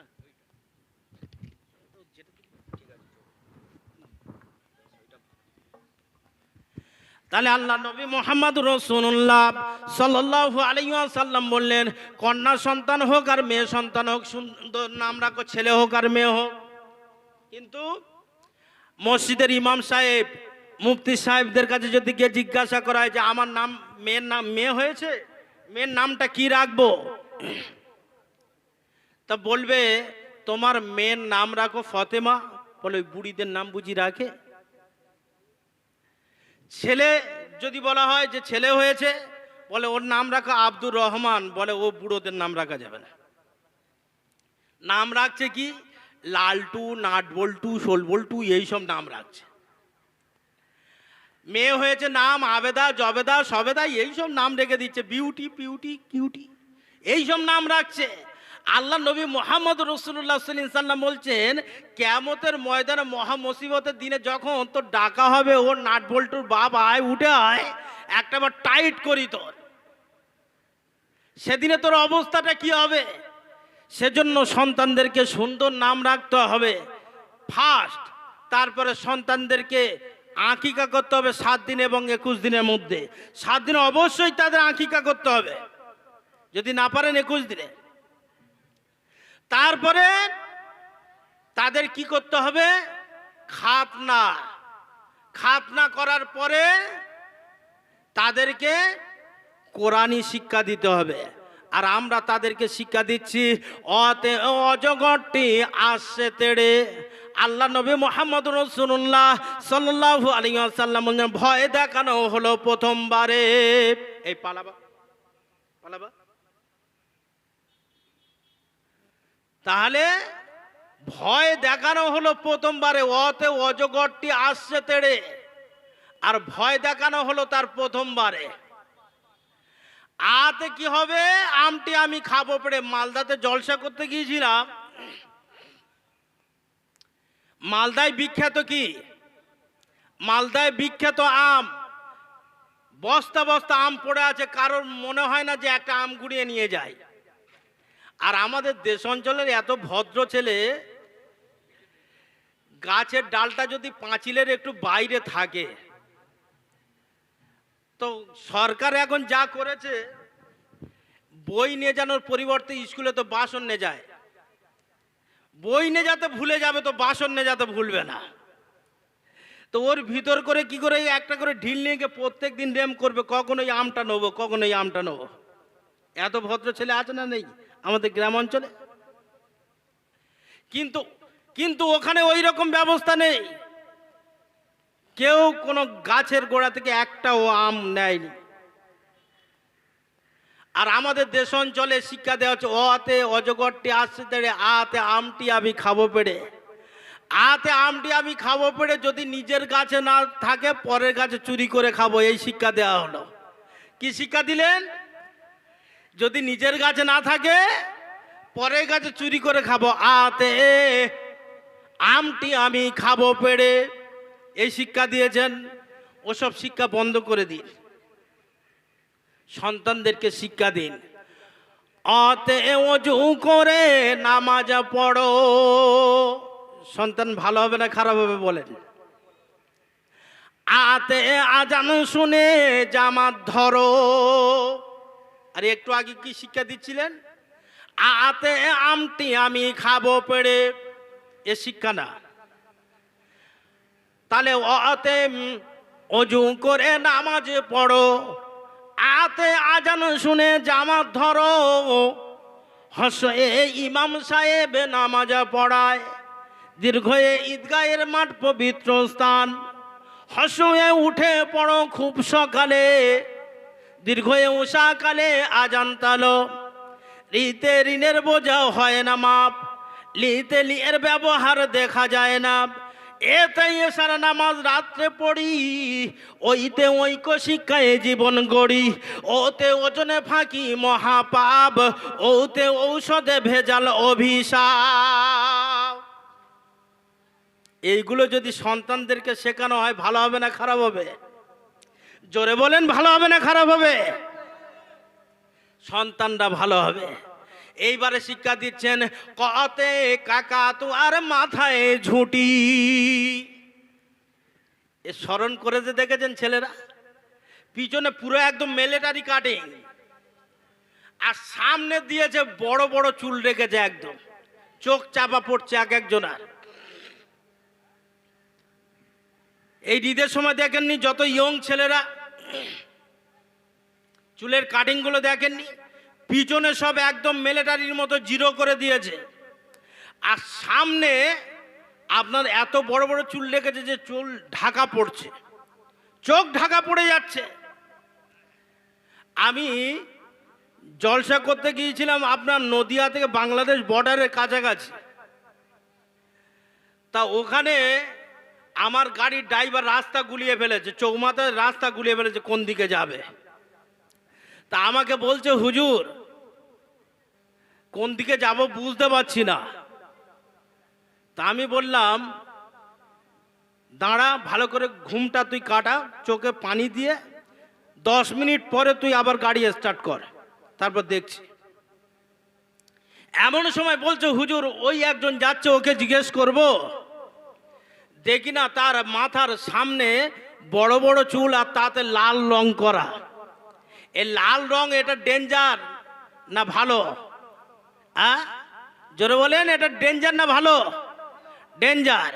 কারোর বাপের শরীর খারাপ, মায়ের শরীর খারাপ, টাটা সুমোতে যদি নীল কাপড় উড়িয়ে যায় কোনো রাস্তায় সাইড দেবে না, যদি সাদা কাপড় উড়িয়ে যায় কোনো রাস্তায় সাইড দেবে না, যদি লাল কাপড় উড়িয়ে যায় প্রশাসনিক দায়িত্বশীল ট্রাফিক যারা থাকে তারা অপর স্টপেজে ফোন করে বলবে একটা ইমার্জেন্সি পেশেন্ট যাচ্ছে পিজি হসপিটালে, তাড়াতাড়ি করে রাস্তা খালি করো, বলবে কি বলবে না?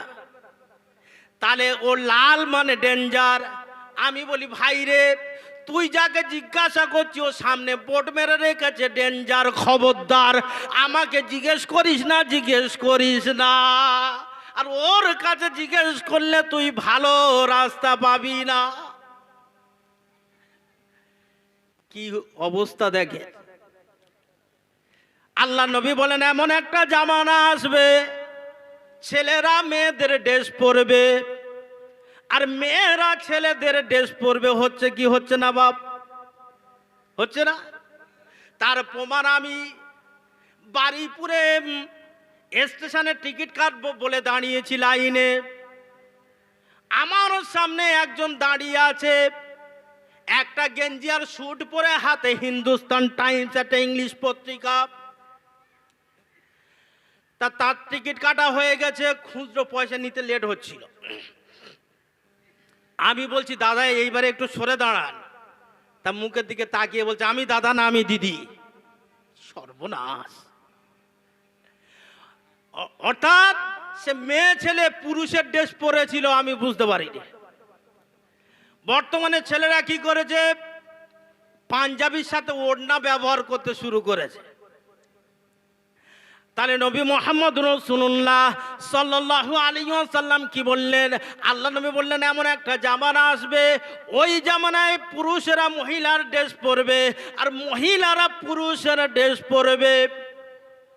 আর ওই টাইমে ওদের মধ্যে লজ্জা শরম বলতে কিচ্ছু থাকবে না।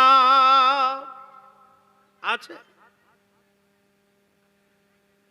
আগে কি হতো, মা 2-3 দিন আগে বলতো বাপ তো ছোট খালার বিয়ে হবে, আগামীকাল কিংবা 2 দিন পরে তো ছোট খালার বিয়েতে যাওয়া হবে। প্যান্টটা ভালো করে ধুয়ে দিল, প্যান্টটা ভালো করে ধুয়ে দিয়ে কি করেছে, যখন ঘরের আল্লাহর মধ্যে রেখে দিয়েছে ইঁদুরে কেটে দিয়েছে। ইঁদুরে কেটে দেওয়ার পরে ওই ছেলেটা যখন সকালবেলা গোসল করে প্যান্টটা পরে খালার বাড়িতে যাবে তখন দেখছে যে ছেঁড়া। তখন মার কাছে বলছে মা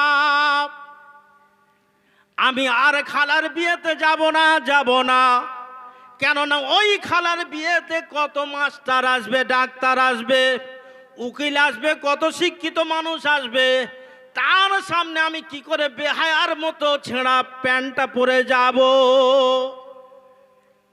আর বর্তমান সময়ে এ টাকা দিয়ে ছেঁড়া প্যান্ট কিনতে, টাকা দিয়ে ছেঁড়া প্যান্ট কিনছে, দোকানে গিয়ে বলছে ছেঁড়া প্যান্ট দাও যাতে হাঁটুটা দেখা যায়। কোম্পানি যেটা ছিঁড়ে দিয়েছে তাতেও এরা সন্তুষ্ট নয়, বাড়িতে এসে আবার ব্লেড দিয়ে ভালো করে কাটছে, বলে এটা হলো এই স্টাইল। কিছুদিন পরে পিছনটাও কেটে দেবে, বলবে এটাও এই স্টাইল। বুঝতে পারছেন না সমাজ কোথায় গেল বাপ? সন্তানদেরকে এটা সঠিক শিক্ষা না দেওয়ার কারণে। মেয়েটা আপনার কলেজে পড়বে, ওই মেয়েটা যদি আপনার বোরকা পরে যেত তাহলে দেখা যেত ওই মেয়েটা আদবের সাথে যাতায়াত করত। মেয়েটা ফ্যাশন হয়ে যাচ্ছে। ঈদের সময়ে আপনার বিবিদেরকে নিয়ে কোথায় দোকানে যাই কাপড় কিনতে, আর দোকানদার আপনার বিবির কাপড় চয়েস করে দেয়। দেখলো যে ভাবির গায়ের রংটা সাদা ফর্সা, তা নীল কিংবা লাল রঙের একটা শাড়ি নিয়ে ছুঁড়ে দিয়ে বলল ভাবি তোমার ভালো মানাবে, এটা নাও। আচ্ছা, এখানে শুভ বুদ্ধি সম্পন্ন ব্যক্তি রয়েছেন, একবার আপনার অন্তরে যে বিবেক আলী হুজুর আছে, ওই বিবেক আলী হুজুরকে জিজ্ঞেস করে দেখুন তো দেখি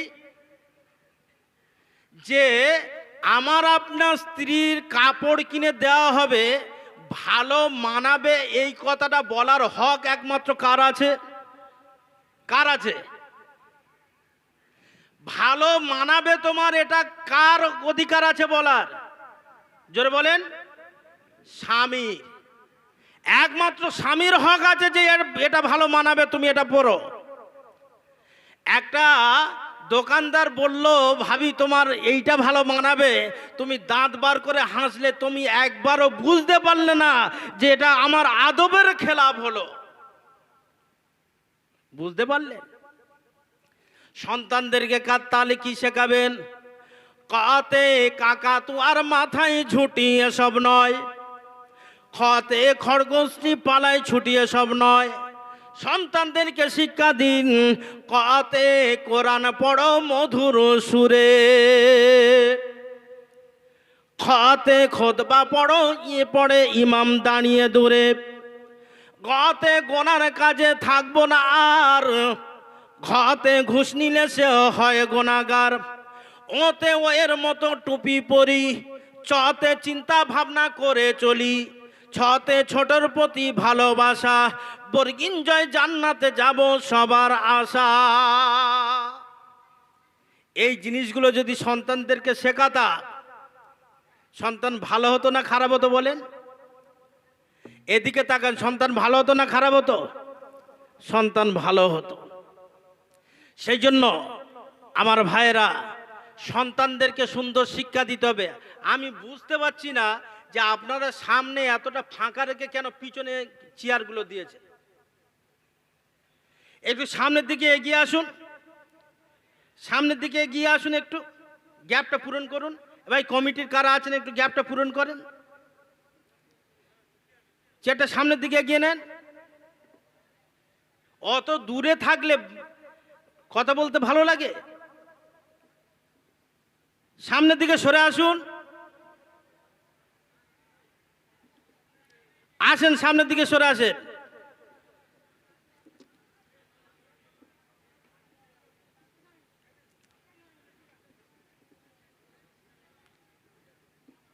ওই দেখেছেন ওয়াজ শোনা হয়ে গেছে সব, এবার খাবে গিয়ে শুয়ে পড়বে, এই তো অবস্থা মুসলমানের।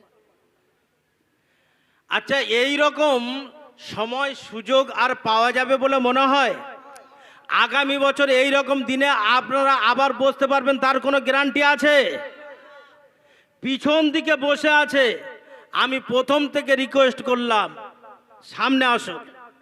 দেখবেন ফুচকা দোকানে, চুড়ি মাংড়ি দোকানে ঘুরছে, সব মনোভাব খারাপ। কুটুম বাড়ি আসে, কে এই জলসের সময় কুটুম বাড়ি আসে, কুটুমগুলো শুধু এই খরচ করাতে আসে, এরাও ওয়াজ শুনতে আসে না। দেখেছে কে শালীন নিয়ে ঘুরছে, কে মামাতো বোনের নিয়ে ঘুরছে, ফুতো বোনের নিয়ে ঘুরছে, এই সব করছে। তো আগে দেখেছেন ঈদ মেলা হতো, ঈদ মেলা হতো। এখন ঈদের সময় ঈদের নামাজ পড়ে দেখবেন বক্স বাজিয়ে নাচতে শুরু করে দিয়েছে। হচ্ছে কি হচ্ছে না? বক্স বাজিয়ে নাচতে শুরু করে দিয়েছে। তোমার ধর্ম ওটা শিক্ষা দেয়? ইসলাম ধর্ম ওটা শিক্ষা দেয়? ইসলাম ধর্ম তো শান্তির ধর্ম বাপ। ইসলাম ধর্ম তো আপনার শিক্ষণীয় ধর্ম একটা। তাহলে আপনি এতদিন ধরে কি শিখলেন? এত তবলিগ জামাত আসছে, এত মসজিদে ওয়াজ নসিহত হচ্ছে, এত আলেম ওলামারা বলছে, আপনি তাহলে কি শিক্ষা নিলেন তাদের কাছ থেকে? আপনি কি শিখলেন আর কি বুঝলেন? তাদের কাছ থেকে ওসব শিক্ষা নিতে পারেননি, অন্তরে এখনো স্থান দিতে পারেননি। যাই হোক, আমার ভাইরা যে কথা বলছিলাম, সন্তানদেরকে এই সমস্ত শিক্ষাগুলো দিতে হবে। তাহলে আল্লাহ নবী মুহাম্মদ রাসূলুল্লাহ সাল্লাল্লাহু আলাইহি ওয়াসাল্লাম বলছেন, তলাবুল ইলমি ফারিদাতুন আলা কুল্লি মুসলিমিন ওয়া মুসলিমাত। To seek the knowledge of Islam is compulsory for each Muslim man and woman. প্রত্যেক মুসলমান নরনারীকে জ্ঞান অর্জন করা ফরজ, অবশ্যই তাকে শিখতে হবে। তাহলে আল্লাহ নবী মুহাম্মদ রাসূলুল্লাহ সাল্লাল্লাহু আলাইহি ওয়াসাল্লাম বললেন, জ্ঞান অর্জনের জন্য যদি সুদূর চীন দেশে পর্যন্ত তোমাদের পৌঁছাতে হয়, তাও পর্যন্ত সুদূর চীন দেশে পৌঁছে যাও, কিন্তু শিক্ষা অর্জন করো। নদিয়া জেলায় করিমপুর বলে একটা জায়গা আছে, জলসা করতে গিয়েছিলাম। রামকৃষ্ণ মিশনের মহারাজ স্বামীজিরা এইরকম একটা স্টেজ ছিল, তারা একটা দিকে বসেছিল, আলেমদের স্টেজ একটা আলাদা ছিল। সেখানে প্রশ্ন করেছিলেন, আচ্ছা হুজুর বলেন, আল্লাহ নবী মুহাম্মদ রাসূলুল্লাহ সাল্লাল্লাহু আলাইহি ওয়াসাল্লাম শিক্ষিত না অশিক্ষিত? ওয়াজের মজলিস হচ্ছে শিক্ষার মজলিস। আচ্ছা আপনারা বলেন, আলেম ওলামারা তারা বলছে আল্লাহ নবী মুহাম্মদ রাসূলুল্লাহ সাল্লাল্লাহু আলাইহি ওয়াসাল্লাম শিক্ষিত। আপনাদের মত কি বলেন? আল্লাহ নবী শিক্ষিত না? চুপ করে আছেন। আল্লাহ নবী শিক্ষিত কি অশিক্ষিত? আল্লাহ নবী শিক্ষিত। তার নদিয়া করিমপুরে বলছে নবী মুহাম্মদ রাসূলুল্লাহ সাল্লাল্লাহু আলাইহি ওয়াসাল্লাম শিক্ষিত, তার প্রমাণ দিন। আমি বললাম কটা প্রশ্ন করবেন, আপনি একেবারে করেন। তা বলছে নবী মুহাম্মদ রাসূলুল্লাহ সাল্লাল্লাহু আলাইহি ওয়াসাল্লাম 2 নম্বরের প্রশ্ন। ফার্স্ট হচ্ছে নবী মুহাম্মদ রাসূলুল্লাহ সাল্লাল্লাহু আলাইহি ওয়াসাল্লাম 1 নম্বর হচ্ছে শিক্ষিত না অশিক্ষিত ব্যক্তি ছিলেন। দ্বিতীয় নম্বর প্রশ্ন হচ্ছে যে নবী মুহাম্মদ রাসূলুল্লাহ সাল্লাল্লাহু আলাইহি ওয়াসাল্লামের ফটো কেন পৃথিবীর বুকে নেই? 3 নম্বর প্রশ্ন হচ্ছে নবী মুহাম্মদ রাসূলুল্লাহ সাল্লাল্লাহু আলাইহি ওয়াসাল্লাম ডাক্তার কিনা? 4 নম্বরের প্রশ্ন হচ্ছে তোমার ধর্মে কুরবানির টাইমে দুম্বা দেওয়ার কথা, কিন্তু তোমরা গরু দাও কেন, মোষ দাও কেন, ছাগল দাও কেন? যদি দিয়ে ন্যায় করেন তারও যুক্তি কি, আর দিয়ে যদি অন্যায় মনে করেন তারও যুক্তি কি? আমি ওইখানে বললাম, শোনেন, আল্লাহ নবী মুহাম্মদ রাসূলুল্লাহ সাল্লাল্লাহু আলাইহি ওয়াসাল্লাম পৃথিবীর কোনো মানুষের কাছে পড়াশোনা করেননি। তা বলে এই নয় বিশ্বনবী হযরত মুহাম্মদ রাসূলুল্লাহ সাল্লাল্লাহু আলাইহি ওয়াসাল্লাম অশিক্ষিত। যদি পৃথিবীর কোনো মানুষের কাছে বিশ্বনবী হযরত মুহাম্মদ রাসূলুল্লাহ সাল্লাল্লাহু আলাইহি ওয়াসাল্লামকে পড়ানো হতো, সে কিছু না লিখে গেলেও অন্তত এইটুকু লিখে যেত, আমি নবী মুহাম্মদ রাসূলুল্লাহ সাল্লাল্লাহু আলাইহি ওয়াসাল্লামের মাস্টার অমুক। লিখে যেত কিনা? এর দ্বারাই নবী মুহাম্মদ রাসূলুল্লাহ সাল্লাল্লাহু আলাইহি ওয়াসাল্লামের সম্মান নষ্ট হতো কিনা? যাই হোক, আমি এই কথা বলে আপনাদের কাছে বিদায় দেব। তাহলে নবী মুহাম্মদ রাসূলুল্লাহ সাল্লাল্লাহু আলাইহি ওয়াসাল্লামের মাস্টার সেজেছিলেন স্বয়ং আল্লাহ জিবরাইল মারফতে। পৃথিবীর কোনো মানুষের কাছে যদি তানার পড়ানো হতো, তাহলে তিনি ওইটুকু লিখে যেতেন, নবী মুহাম্মদ রাসূলুল্লাহ সাল্লাল্লাহু আলাইহি সাল্লামের সম্মান নষ্ট হতো কি হতো না। এই জন্য পৃথিবীর কোনো মানুষের কাছে নবী মুহাম্মদ রাসূলুল্লাহ সাল্লাল্লাহু আলাইহি সাল্লামের সম্মান নষ্ট হতে দেব না বলে আল্লাহ স্বয়ং জিবরাইল মারফতে আল্লাহ মাস্টার সেজেছিলেন। জোরে বলুন সুবহানাল্লাহ। তারপরে দ্বিতীয় নাম্বার হলো নবী মুহাম্মদ রাসূলুল্লাহ সাল্লাল্লাহু আলাইহি ওয়াসাল্লাম ডক্টর কিনা? হ্যাঁ, নবী মুহাম্মদ রাসূলুল্লাহ সাল্লাল্লাহু আলাইহি সাল্লাম ডাক্তার। আল্লাহ নবী মুহাম্মদ রাসূলুল্লাহ সাল্লাল্লাহু আলাইহি সাল্লাম বলেছেন শক্ত মাটিতে শয়ন করো। কেন বলেছেন? গবেষণা করে দেখা গেল আল্লাহ নবী বলেছেন যে শক্ত মাটিতে শয়ন করো। শক্ত মাটিতে শয়ন করলে কি হবে? কোমরের ইনফ্লামেশন, স্পাইনাল কর্ডে কোমরের ব্যথায় কোনো দিনের জন্য আক্রান্ত হবে না। জোরে বলুন সুবহানাল্লাহ। তাহলে নবী মুহাম্মদ রাসূলুল্লাহ সাল্লাল্লাহু আলাইহি সাল্লাম ডাক্তার কিনা? আল্লাহ নবী বললেন রোজা রেখে খেজুর দিয়ে ইফতার করো। আল্লাহ নবী অন্য কিছু বলতে পারতেন তো, কেন খেজুর দিয়ে ইফতার করতে বললেন? আমেরিকায় রিসার্চ সেন্টারে গবেষণা শুরু হয়ে গেল। তারা দেখলেন যে খেজুরের মধ্যে এ টু জেড পর্যন্ত সব কিছু ভিটামিন আল্লাহ খেজুরের মধ্যে রেখে দিয়েছে। সকাল থেকে সন্ধ্যা পর্যন্ত না খেয়ে থাকার কারণে আপনার যতটা ভিটামিনের ঘাটতি হয় আল্লাহ তাআলা ওই খেজুরের মধ্যে রেখে দিয়েছেন। কাজেই একজন 30 দিন রোজা রাখার পরেও সে কিন্তু দুর্বল হয়নি। জোরে বলুন সুবহানাল্লাহ। 3 নম্বর হচ্ছে নবী মুহাম্মদ রাসূলুল্লাহ সাল্লাল্লাহু আলাইহি সাল্লামের ফটো কেন পৃথিবীতে নেই? নবী মুহাম্মদ রাসূলুল্লাহ সাল্লাল্লাহু আলাইহি সাল্লামের ফটো যদি পৃথিবীতে থাকতো তাহলে কি হতো? নবী মুহাম্মদ রাসূলুল্লাহ সাল্লাল্লাহু আলাইহি সাল্লামের সম্মান নষ্ট হতো। হতো কি হতো না? কেন? তার প্রমাণ আমি দিই। 1 নম্বরে হলো আমাদের দেশে রবীন্দ্রনাথ ঠাকুর কিংবা কাজী নজরুল, এদের যখন জন্মদিন হয় আপনার বিভিন্ন পেপার পত্রিকার মধ্যে ছাপা হয়, আর ওই পেপারটা যখন 2-4 দিন হয়ে যায় ড্রেনের মধ্যে ফেলে দেয়। তাহলে আপনি বলেন রবীন্দ্রনাথ আর কাজী নজরুলের সম্মান বাড়লো না কমলো? যদি বিশ্বনবী হযরত মুহাম্মদ রাসূলুল্লাহ সাল্লাল্লাহু আলাইহি সাল্লামের ফটো থাকতো আজকের ওই রকম পেপারে ছাপা হতো, এর দ্বারা বিশ্বনবী মুহাম্মদ রাসূলুল্লাহ সাল্লাল্লাহু আলাইহি সাল্লামের সম্মান নষ্ট হতো। হতো কি হতো না? 4 নম্বর প্রশ্ন যে তোমার ধর্মে দুম্বা দেওয়ার কথা, গরু দাও কেন, মোষ দাও কেন, ছাগল দাও কেন? যদি দিয়ে ন্যায় করেন তারও যুক্তি কি, দিয়ে যদি অন্যায় মনে করেন তারও যুক্তি কি? আমি দেখলাম কোরআন হাদিস থেকে যদি এর উত্তর দেওয়া হয় এক কথায় বলবে তোমাদের কোরআন হাদিস ভুল বলতে পারে। সেজন্য আমি বললাম বেদের 266 নাম্বার আছে বসাং সে জিরে নানি যথা বিহাই নামারে গহন্নতে নর পরাণে অগ্নানি সংজাতি নবানি দেহি মহিদে বর্ষ সাবিতে পুরুষতে বর্ষ দায় আমার নয় সুস্মরায় আমার মহাদেব পমি ভাই হচ্ছে সম্রান ভবত নবপতি অজাপতি অয় নতি পূজা ইনং নমস্তুতে নমস্তুতে অং। ওর মধ্যে বলা হলো কচি বেলপাতা দিয়ে পূজা করার কথা। কি পাতা? কচি বেলপাতা দিয়ে পূজা করার কথা। আমি বললাম আপনারা পান কচি বেলপাতা? বলল না, বলে আমরা সবসময় তো কচি বেলপাতা পাই না। আমি বললাম দেখেন আপনারা যেমন কচি বেলপাতা না পেয়ে বড় বেলপাতা ধরেছেন, আমরা দুম্বা না পেয়ে গরু ধরেছি। তখন বলছে please don't mind forgive me, কিছু মনে করবেন না। তাহলে আমার ধর্মটা হচ্ছে শিক্ষা ধর্ম, শান্তির ধর্ম।